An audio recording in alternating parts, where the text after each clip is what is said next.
এজন্য বিশ্বনবী বললেন আল কবর রাউদাতুম মিন রিয়াদিল জান্নাহ আও হুফরাতুম মিন হুফারিন নার। কবর হলো কারো জন্য জান্নাতের বাগান, কারো জন্য জাহান্নামের গর্ত। আমরা বলি আল্লাহ আমাদের কবরটারে জান্নাতের বাগান বানাও। আরো জোরে পড়েন আমিন। আবার বিশ্বনবী বললেন ইন্নাল কবরা আউয়াল মানজিল মিন মানাজিলিল আখিরাহ। কবর হলো আখিরাতের মঞ্জিলগুলোর প্রথম মঞ্জিল। আখিরাতে একটার পরে একটা অনেকগুলো স্টেশন আপনাকে পার হতে হবে। প্রথম স্টেশনটার নাম হলো কবর। প্রথম স্টেশনের নাম কি?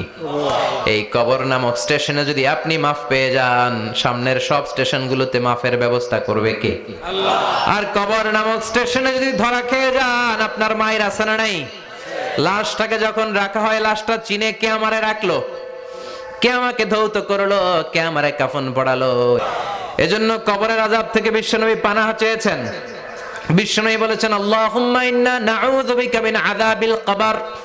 ও আল্লাহ, কবরের আযাব থেকে তুমি আমাদেরকে বাঁচাও। পড়েন আমিন।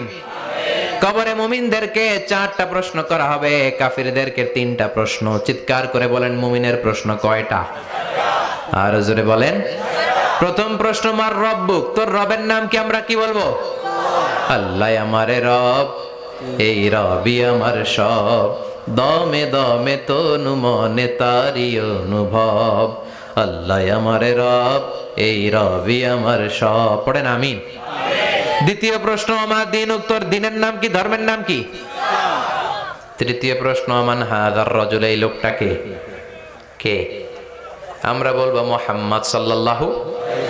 3টা প্রশ্নের উত্তর যখন আপনি কবরে করে দিতে পারবেন, অতিরিক্ত একটা প্রশ্ন ওয়ামা ইলমুক, এই যে 3টা প্রশ্নের উত্তর পাল্লা, কেমন করে উত্তর জানলা? কোত্থেকে শিখেছো? নকল করে আনছো কাফনের কাপড়ে? পরীক্ষার হলে নকল আছে না নাই? হাতে নকল আছে না? পায়ে নকল, মুজার ভিতরে নকল আছে না নাই? মোবাইলে নকল আছে না নাই? নকল থেকে আল্লাহ তুমি বাঁচাও। আরো আস্তে কোন আমিন। কিভাবে জানলা? কেমন করে 3টা প্রশ্নের উত্তর শিখলা?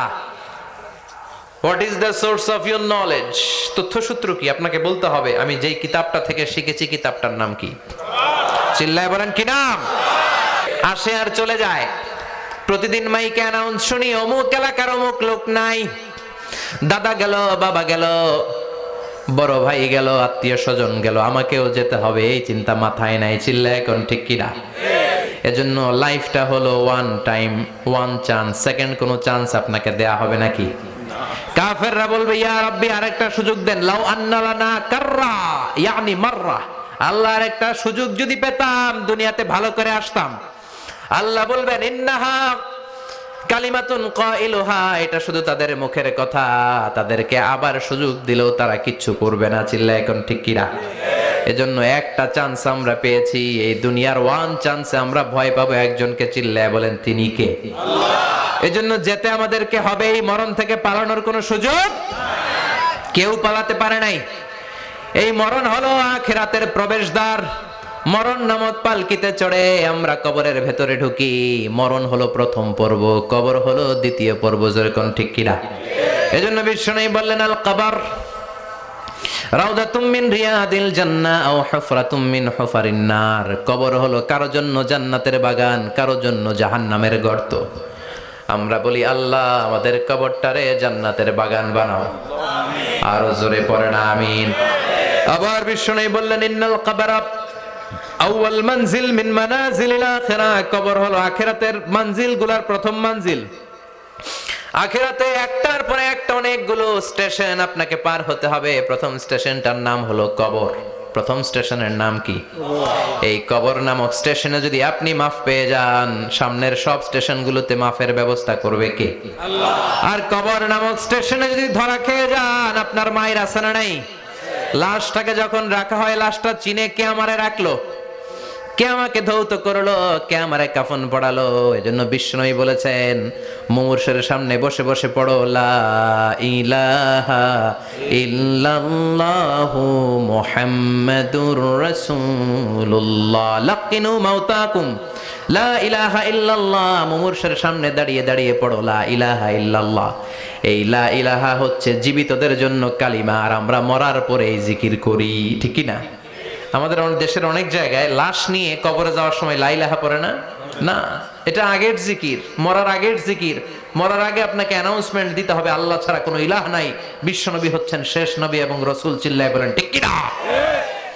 লাশটাকে যখন রেখে দেয়া হয়, বিশ্বনবী যত মানুষকে কবরে রেখেছেন তারপরে দাঁড়িয়েছেন আর বলেছেন ইস্তাগফিরু লিআখিকুম, তোমার ভাইদের জন্য তোমরা দোয়া করো। ফাইন্নাহুল আনা ইউসআল, এখনই তাকে কবরে সওয়াল করা হবে। কবরে প্রশ্ন আছে না নাই?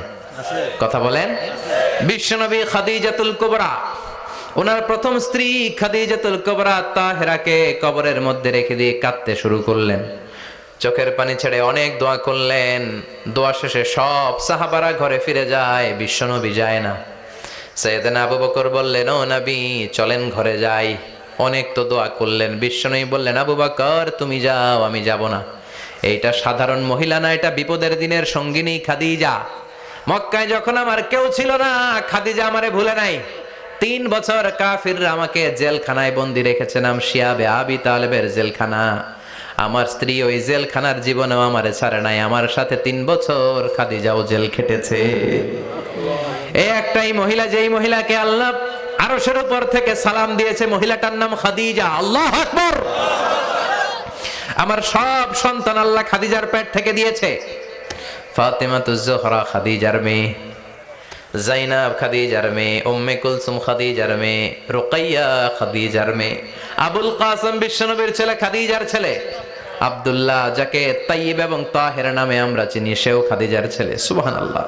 ও আবু বকর, আমার এই কলিজার টুকরা প্রিয়তমা খাদিজারে রেখে দিয়ে কেমনে বাসায় যায়? তুমি যাও, আমি দাঁড়িয়ে থাকবো। এখনই মুনকার নাকির এসে খাদিজারে প্রশ্ন করবে, আমি দেখবো খাদিজা উত্তর দিতে পারে কিনা। আর প্রশ্নের উত্তর যদি ভুল করে ফেলে, কবরের উপর থেকে আমি নিজে প্রশ্নের উত্তর দিয়ে দেব। সাইয়েদনা জিবরাইল বললেন, নবী আপনারা দাঁড়িয়ে থাকার দরকার নাই, আবু বকরের সাথে ঘরে চলে যান। আল্লাহ জানিয়ে দিয়েছে, খাদিজার কবরের প্রশ্নে যদি কোনো সমস্যা হয়, আরশের উপর থেকে খাদিজার প্রশ্নের জবাব আল্লাহ নিজে দিয়ে দিবে। এজন্য কবরের আযাব থেকে বিশ্বনবী পানাহ চেয়েছেন। বিশ্বনবী বলেছেন, আল্লাহুম্মা ইন্না নাউযু বিকা মিন আযাবিল কবর। ও আল্লাহ, কবরের আযাব থেকে তুমি আমাদেরকে বাঁচাও। পড়েন আমিন। কবরে মুমিনদেরকে 4টা প্রশ্ন করা হবে, কাফিরদেরকে 3টা প্রশ্ন। চিৎকার করে বলেন, মুমিনের প্রশ্ন কয়টা? আর জোরে বলেন। প্রথম প্রশ্ন, মার রব্বুক, তোর রবের নাম কি? আমরা কি বলবো? আল্লাহ আমারে রব, এই রবি আমার সব, দমে দমে তনু মনে তারি অনুভব। আল্লাহ আমারে রব, এই রবি আমার সব। পড়েন আমিন। দ্বিতীয় প্রশ্ন, আমার দিন, উত্তর দিনের নাম কি? ধর্মের নাম কি? তৃতীয় প্রশ্ন, আমান হাযার রাজুল, এই লোকটাকে কে? আমরা বলবো মুহাম্মদ সাল্লাল্লাহু। 3টা প্রশ্নের উত্তর যখন আপনি কবরে করে দিতে পারবেন, অতিরিক্ত একটা প্রশ্ন, ওয়ামা ইলমুক, এই যে 3টা প্রশ্নের উত্তর পাল্লা, কেমন করে উত্তর জানলা?